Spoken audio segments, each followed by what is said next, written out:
वाराणसी में अखिल भारतीय समागम का आयोजन हुआ। पीएम मोदी ने इसका उद्घाटन किया और शिक्षा नीति से जुड़ी तमाम बातों को लेकर हमारे वाराणसी संवाददाता अभिषेक सिंह ने यूपी के कैबिनेट मंत्री आशीष पटेल से खास बातचीत की।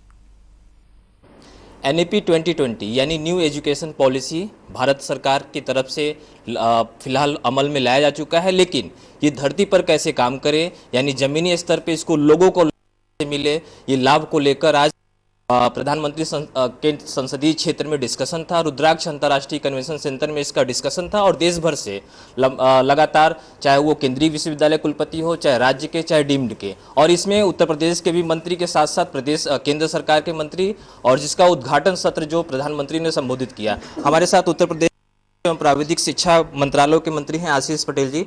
आशीष जी, क्या कुछ डिस्कशन हुआ और क्या कुछ चीजें अब तक सामने आई? शिक्षा नीति को कैसे क्रियान्वित करे प्रदेश सरकार? देखिए, राष्ट्रीय शिक्षा नीति 2020 पर आज शिक्षा समागम, अखिल भारतीय शिक्षा समागम में पैनल वार डिस्कशन करके उसके सभी बिंदुओं पर डिस्कशन होना है और इस डिस्कशन के माध्यम से सभी शिक्षाविद, देश भर के शिक्षाविद यहाँ पर, जो चांसलर्स, जो सरकार में प्रमुख सचिव हैं या अपर मुख्य सचिव हैं या सचिव हैं जो जिम्मेदार हैं, उन सबको यहाँ पर बुलाया गया। 3 दिन मंथन चलेगा, आज कल परसों, और इस भारत के सभी ज़रूरतमंदों को बेहतरीन शिक्षा कैसे, मतलब प्री प्राइमरी से लेकर के टेक्निकल एजुकेशन और हायर एजुकेशन कैसे बेहतर दी जाए, उस पर मंथन होगा। आपके पास मंत्रालय है टेक्निकल और हायर एजुकेशन का। अभी सरकार की तरफ से 100 दिन का लक्ष्य भी दिया गया था। 100 दिन काम हुए आपके विभाग की तरफ से टेक्नोलॉजी और हायर एजुकेशन के क्षेत्र में? देखिए, टेक्निकल एजुकेशन विभाग प्रदेश में पॉलिटेक्निक्स, इंजीनियरिंग कॉलेज, सरकारी और गैर सरकारी, फार्मेसी, इन सब का नियंत्रण रखता है, गवर्नमेंट के और प्राइवेट के। और हमारी पहली प्राथमिकता थी कि जो कार्य पिछले पंचवर्षीय में प्रारंभ हुए थे उनको पूर्ण करा के लोकार्पण करा दिया जाए। 15 निर्माण कार्य थे, जिसमें कुछ पॉलिटेक्निक्स भी थी, कुछ हॉस्टल्स भी थे, उनको पूरा करा करके लोकार्पण की तैयारी है। माननीय मुख्यमंत्री जी के हाथ कर कमलों से उनको लोकार्पण कराया जाएगा।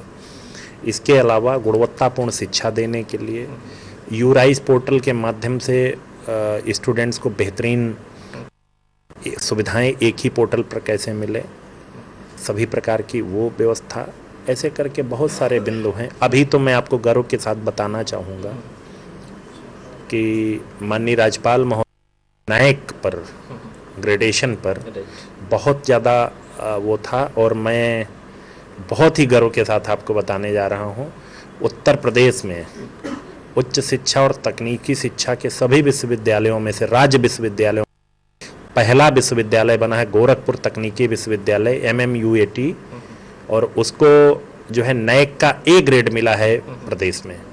तो ये हमारे लिए गर्व की बात है। एक सवाल ये भी है कि प्रदेश से भारी संख्या में छात्र विदेशों को जाते हैं, जो प्रदेश की अर्थव्यवस्था का कुछ परसेंट, या ये यूँ कहें कि यूपी के GDP का कुछ परसेंट विदेशों को जाता है, तो उनको रोकने के लिए, प्लस दूसरी सवाल ये कि विदेशों को जो छात्र होते हैं उनको आकर्षित करने के लिए क्या प्लान है आप लोग के पास? जो हमारे यहाँ संस्थान है लगभग 700 के आसपास इंजीनियरिंग, और वो उनको बेहतरीन गुणवत्ता का संस्थान कैसे बनाया जाए, इस पर हमारी पहली प्राथमिकता है, फोकस है। और उसी का परिणाम है कि नए ग्रेड पाई है पहली यूनिवर्सिटी, वो भी उत्तर प्रदेश की टेक्निकल यूनिवर्सिटी है, वो गोरखपुर। हमारी और भी जो 2 यूनिवर्सिटियाँ हैं उनको हम लोग नैक से कम कोशिश ये है कि उनको नैक से आच्छादित करा दें, ग्रेडिंग करा दें। और यहाँ पर और भी जो संस्थान हैं उन संस्थानों को इस प्रकार से व्यवस्थित कराएं कि हमारे प्रदेश के जो छात्र हैं वो दूसरे राज्यों में शिक्षा प्राप्त करने ना जाएं। अच्छा, एक आखिरी सवाल, NEP कब लागू हो रहा है यूपी में? देखिए, अभी मंथन है और इंतज़ार करिए। हरियाणा तो आपसे हिमाचल प्रदेश तो आपसे छोटा है, लेकिन वो लागू कर चुके। मैंने फिर आपसे कहा ना, उत्तर प्रदेश बहुत बड़ा राज्य है, यहाँ बहुत सारी जटिलताएं हैं। थोड़ा इंतजार करिए, माननीय मुख्यमंत्री जी जल्द ही इस पर लेंगे।